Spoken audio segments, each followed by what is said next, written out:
चुनाव से पहले ही जिनके तीसरे टर्म की बात हो रही है, लोगों को इंतजार है, ऐसे देश के यशस्वी प्रधानमंत्री नरेंद्र मोदी जी हमारे साथ हैं। प्रधानमंत्री जी बेहद ही स्वागत है। जय जगन्नाथ। प्रधानमंत्री जी सुबह के 8 बजे, इतिहास में कभी ऐसा देखने को नहीं मिला है कि कोई प्रधानमंत्री सुबह होते ही जनता के बीच पहुंच जाए। पूरी में हम जब सुबह 7 बजे हम जगन्नाथ जी के दर्शन करने के लिए जा रहा था, तब से मैं हैरान था कि 6:30-7 बजे से हजारों की तादाद में लोग यहाँ खड़े थे। मैं देश की जनता का बहुत ही ऋणी हूँ। मैं उड़ीसा की जनता का बहुत बहुत आभारी हूँ और खास करके पुरी ने पूरा मन भर दिया। आज मैं पुरी को सर झुका करके नमन करता हूँ। प्रधानमंत्री जी, पुरी में हम खड़े हुए हैं। उड़ीसा में 25 साल का यहाँ का शासन जिनको आप सीधे चुनौती दे रहे हैं, दूसरी तरफ बंगाल भी है और साथ में बिहार भी लगता है। इस बार 5 चरण के चुनाव के बीच क्या मूड लग रहा है जनता का? 4 चरण के चुनाव, इंडी अलायंस पूरी तरह अस्त हो चुका है। अब जो चरण शुरू हुए हैं वो हमें 400 पार जाने की मजबूती दे रहे हैं। आज भी मैं मतदाताओं से कहूंगा, भारी मतदान करें, जी भर करके मतदान करें, देश के लिए मतदान करें। प्रधानमंत्री जी, हम देख रहे हैं लगातार लोग आपको कैमरों में कैद करना चाह रहे हैं अपने एक एक झलक के लिए। नारी शक्ति जिसकी आप सबसे ज्यादा बात कर रहे हैं, वाराणसी में हमने देखा एक बूढ़ी दादी अपने 4 साल के पोते को कंधे पर लेकर आई और कहा कि मोदी इनके दादू हैं। और जब मैंने उनसे पूछा, उन्होंने कहा मोदी तो भगवान है। ये आपको लगता है कि काफी ज्यादा भार आपके ऊपर डालता है, ऐसी भावना है?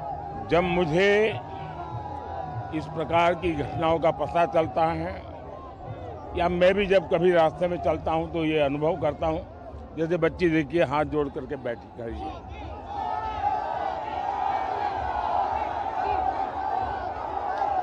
ये चीजें किसी भी व्यक्ति को भावुक करने वाली है और पॉलिटिशियन के जीवन में शायद ऐसा रेयर हो सकता है कि इतना प्यार, इतना आशीर्वाद। और मैं देख रहा हूं कि भारत की नारी शक्ति आने 25 साल में भारत की गति के लिए 2 मैं बड़े निर्णायक फैक्टर देखता हूं। एक, हिंदुस्तान का पूर्वी हिस्सा यानी उड़ीसा, हमारा झारखंड, हमारा बिहार, हमारा बंगाल, ये हिंदुस्तान का पूर्वी इलाका है, या पूर्वी उत्तर प्रदेश। ये एक बहुत बड़ा फैक्टर बनेगा जो ग्रोथ इंजन बनेगा। दूसरा, मेरे देश की नारी शक्ति, 50% नारी शक्ति, उनका जिस प्रकार से सामर्थ्य निकल करके आ रहा है। जब मैं कह रहा हूं मैं 3 करोड़ लखपति दीदी बनाऊंगा, तो मुझे लगता है कि मुझे कुछ नहीं करना पड़ेगा, सिर्फ अवसर देने हैं और मेरे गांव की बहनें लखपति दीदी बन के रहेगी, ये मेरा विश्वास है। जिस देश में इतनी सामर्थ्यवान मातृशक्ति हो, मैं गुजरात से आया हूं, हमारा पूरा जो डेयरी उद्योग है, आज अमूल जो दुनिया में इतना मशहूर है, उसकी पूरी ताकत महिलाएं हैं। पूरा उद्योग महिलाएं चलाती है। आप लिज्जत पापड़ देख लीजिए, दुनिया में ब्रांड है लिज्जत पापड़, पूरी तरह महिलाओं के द्वारा ड्रिवन है। इसका मतलब ये हुआ कि हमारे देश की महिलाओं में एक अभूतपूर्व सामर्थ्य है। और अगर हम हमारी मातृशक्ति को, हमारी बहनों को अवसर दें, तो देश की इकोनॉमी को एक नई ऊर्जा मिलेगी, नया नेतृत्व मिलेगा। और इसलिए मैंने G20 में आग्रह रखा है, women lead development. Modi ji, 2.5 दशक के अपने करियर में मैंने कभी नहीं देखा कि किसी प्रधानमंत्री के चुनाव से पहले ही 3.0 की बात होने लगे, तीसरे टर्म की बात होने लगे। अब सस्पेंस है कि जब आप वापस आएंगे तो क्या आप एक रिवोल्यूशनरी क्रांति लेकर आने वाले हैं? ज्यादातर राजनेता सत्ता, पद, प्रतिष्ठा, उसी के इर्द गिर्द खोए रहते हैं। मैं उससे कोसों दूर हूं। मैं मानता हूं कि पद एक कार्यभार है पद ये प्रतिष्ठा के लिए नहीं होता है, जीवन खपाना होता है और ये चीजें लास्ट मोमेंट नहीं करनी होती है, बहुत पहले से तैयारी करनी चाहिए। इतना बड़ा देश है, उसकी आवश्यकताओं को समझना चाहिए, उसके आधार पर नीतियां बनानी चाहिए, रणनीति बनानी चाहिए, निर्णय करने चाहिए और तब जाकर के फैसले होते हैं, परिणाम मिलते हैं। और जब नीयत साफ होती है ना तो नतीजे भी शानदार मिलते हैं। अंतिम सवाल है मेरा प्रधानमंत्री जी आपसे, जब हमने देखा 14 में भी 19 में भी आपके खिलाफ जब भी कोई ऐसी भाषा का इस्तेमाल हुआ निचले स्तर पर जाकर, जनता ने और ज्यादा भरपूर प्यार और आशीर्वाद दिया। इस बार भी कोई आपको तानाशाह कह रहा है, कोई कह रहा है कि संविधान खत्म कर देंगे, कोई कह रहा है लोकतंत्र, और यहाँ तक कि कांग्रेस कह रही है एक चाय वाला प्रधानमंत्री इसीलिए बना क्योंकि हमने देश में ऐसा लोकतंत्र बनाया। मैं डॉक्टर बाबा साहब आम्बेडकर का, मैं संविधान सभा का, उस समय सभी महापुरुषों का सर झुका करके प्रणाम करता हूं कि उन्होंने देश को ऐसा संविधान दिया कि एक चाय वाले का बेटा, एक गरीब मां का बेटा, और मेरे देश के लोकतंत्र की ताकत देखिए कि उसने उसे प्रधानमंत्री बना दिया। मेरे लिए तो संविधान शासन चलाने का सबसे बड़ा धर्म ग्रंथ है। मेरे लिए एक राजनेता के रूप में, एक पॉलिटिकल लीडर के रूप में, एक जनप्रतिनिधि के रूप में संविधान मेरा मार्गदर्शक है और मैं उसका पुजारी हूं।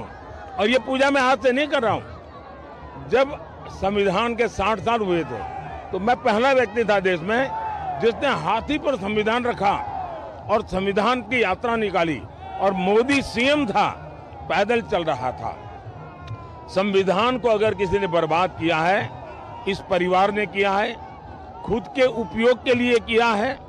सबसे पहले जब पंडित नेहरू जी प्रधानमंत्री बने, कुछ ही वर्षों में उन्होंने संविधान में परिवर्तन करके फ्रीडम ऑफ स्पीच को रिस्ट्रिक्ट करने का काम किया।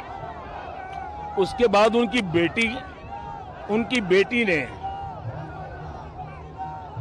उनको जब न्यायालय ने एमपी के रूप में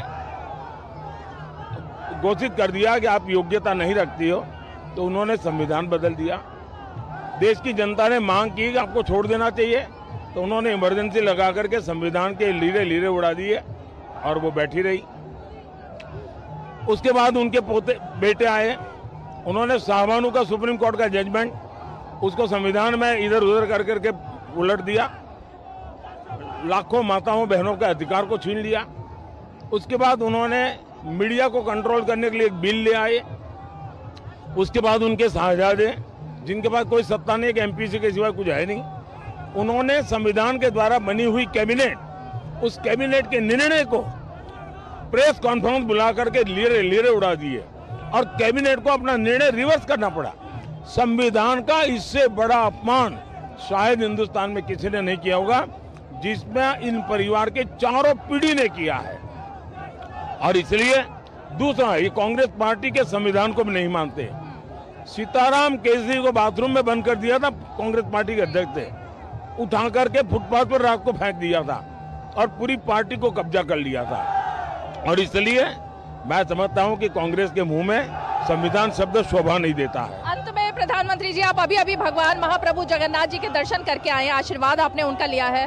आप जिन शहजादे की बात कर रहे हैं वो कह रहे हैं कि धर्म पर अगर आप उनसे बहस करेंगे तो आप जीत नहीं पाएंगे, वो चुनौती दे रहे हैं। मैं उनके धर्म के ज्ञान के विषय में जानता नहीं हूँ कुछ, और मैं अपने आप को कभी ज्ञानी कहता नहीं हूँ।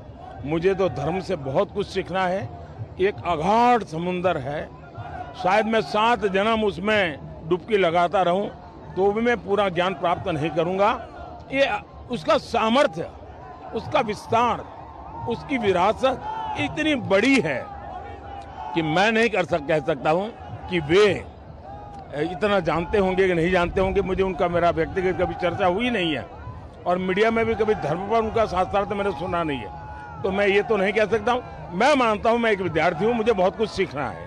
तो अब 400 पार देश की जनता का संकल्प है, अबाल वृद्ध का संकल्प है, देश के गांव का संकल्प है, देश के गरीब का, देश के युवा का, देश के किसान का, देश की नारी का, इन सब का संकल्प है कि इस बार देश 400 पार के साथ नई सरकार के नेतृत्व में नई ऊंचाइयों को प्राप्त करेगा। बहुत बहुत धन्यवाद। बहुत धन्यवाद। जी इतने व्यस्त दूरदर्शन के दर्शकों को मेरा जय जगन्नाथ, भगवान जगन्नाथ की धरती से जय जगन्नाथ, और सबको मेरी बहुत शुभकामनाएं। बहुत बहुत शुक्रिया, आपने अपने व्यस्त कार्यक्रम और इतनी गर्मी से समय निकाला, बहुत बहुत शुक्रिया, बहुत बहुत शुक्रिया। तो प्रधानमंत्री नरेंद्र मोदी जो पूरी तरह आश्वस्त है अपने तीसरे टर्म को लेकर, और विपक्ष जो हमले कर रहा है उसके लिए भी उन्होंने एक एक कर जवाब दिया। कैमरा पर्सन राकेश कुमार के साथ रीमा पराशर, पूरी से डीडी न्यूज के लिए।